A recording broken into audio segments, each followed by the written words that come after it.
Peace. Wanted to elaborate more on the video that I made on boundaries and just give you guys a little brief situation that I went through. Hopefully, maybe one day, someday, it'll get to someone and save a young girl, maybe even not a young girl, maybe an older woman that's going through it, you know? So back when I was about maybe 22, 23, I met a guy. And I just thought that was just the last of the guys on this earth.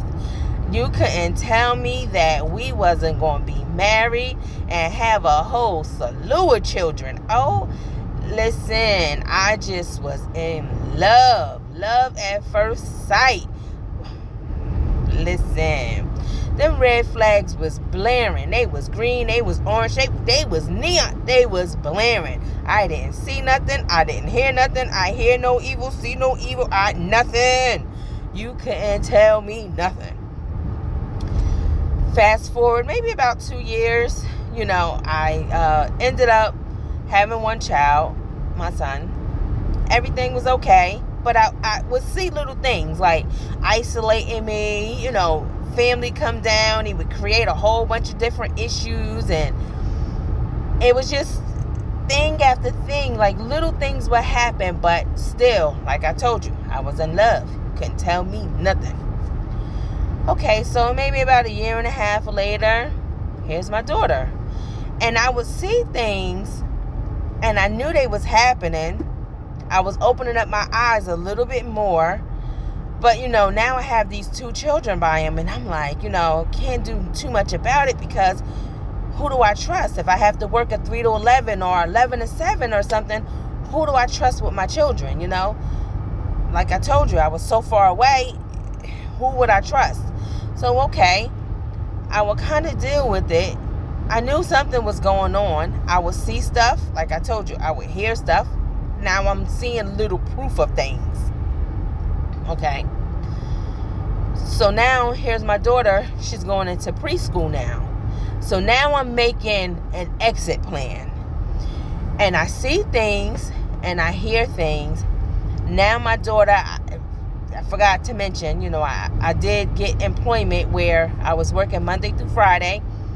Didn't have to worry about dropping my children off, picking them up. I was there on weekends and holidays and everything else when they was out of school. When they wasn't out of school, like during summer break, I knew, I had a plan. I would put them in summer camp. I was able to get them from summer camp. I would have to drop them off.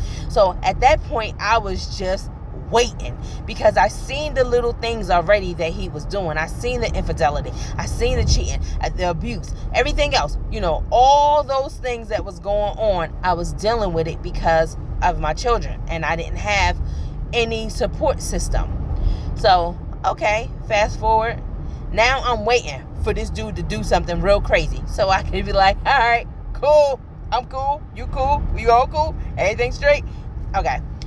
So now, one day, I come home. I'm sitting in my car because I know I have this intuition. Women, we have it. Don't deny it. You better listen to it. It's there for a reason. I have this intuition that something is going on. Something is just not right. So I'm sitting in my truck. I'm waiting for my children. No, my children were already out of school. They got off the bus. They ran in the house, gave them the kisses of love, or whatever. They ran in the house.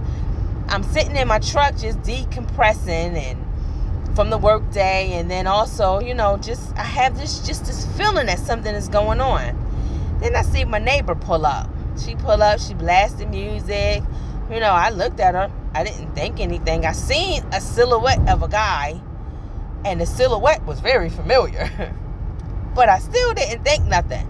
And she pulls up. She backs in the parking. I'm in the car just listening to Keisha Cole. That's when that Enough of Your Love. Yeah. Her, that album. Oh yes, man. That got me through some time. Anyway, so I'm sitting there listening to it.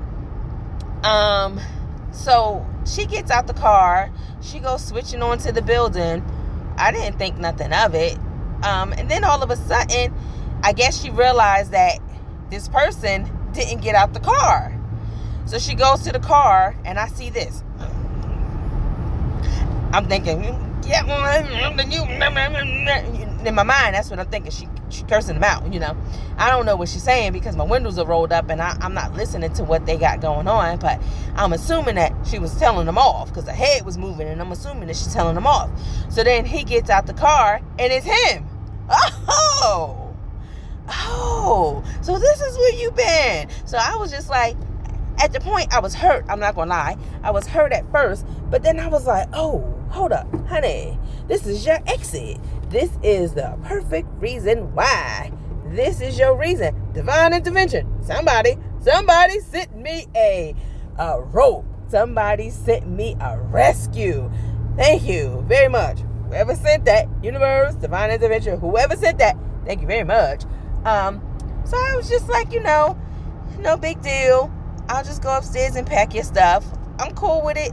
You could go. Like, it's no big deal. I'm glad you got somewhere to go now because it won't be a problem now. I won't feel bad. Cool. I'm good. So I went upstairs and kind of packed his stuff and was just ready for him to go. I was cool with it. I was, like I said, I was hurt. I'm not gonna sit here and act like no. I was hurt. My feelings was hurt. I'm not gonna lie. I felt defeated. I felt like I lost something, but it wasn't. I really didn't lose nothing, but I felt like I lost something. But I was, I let it go. It was more than that. I got peace now. I was cool with it. So I went upstairs and packed the stuff up and was cool with it. And I didn't even think, honestly, to even change the locks because my thoughts was like all over the place. I was trying to pack his stuff up and make sure that I got everything, all his stuff, and get it packed up. And I sent him a text message and gave him a call and told him, I left a message on his answer machine. Of course, he didn't pick up. Maybe he thought I was going to call for some riffraff. I wasn't. I was just trying to make sure he got his stuff safely, So then I left him a message, let him know that his stuff is here. He could come and get it. He knew my schedule, so he knew I would be at work at that time. So I ended up going to work the next morning. And then when I came home from work, got in the house and realized, oh, wait a minute. He unpacked all his stuff and moved himself back in. And no, ma'am, like, what's going on here? So he moved himself back in, and I ended up packing it back up, and then I had to go to the store and change the locks, and then once I changed the locks, I was good. So we ended up so then, fast forward maybe a few months, he didn't surface, he didn't come around, see the kids or anything. A few months later, he ended up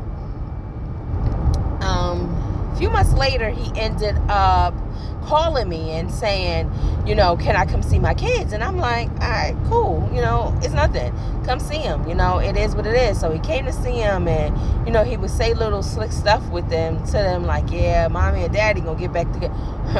Listen, don't tell them that. Don't sell them no dreams. Don't do that to them. But then he would say stuff like that, and then he didn't come back around for maybe another 2 weeks or something like that. And then he called, and he would call at like 2:00 in the morning, and I would tell him like, yo, listen, your children they not up at these times, an hour. Please don't call me at that time. Like, it's nothing between us. It's them, and they're not up at that time. And then one day he called me and was like, can we get back together? And no, absolutely not, sir. And by the way, I forgot to mention, I did get a note on on the door about child support and blood tests and things like that. So I don't know what you got going on. And come to find out, he had a baby by the girl that he was caught with. Yeah, her cousin. He had a baby by her cousin. So he was just spreading it wide and doing his thing and throwing it all over the place.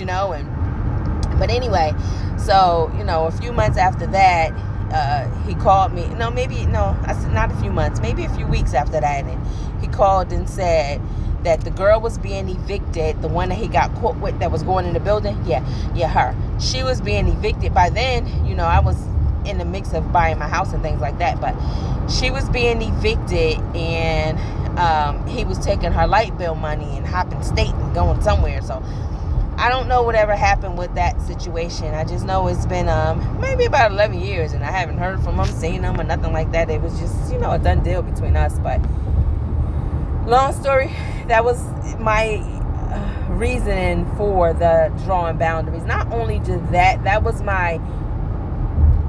when I started drawing boundaries for family, for friends, for whoever, and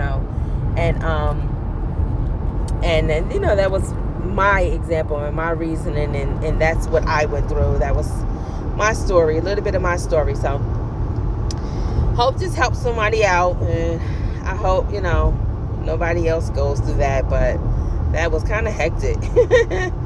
But peace.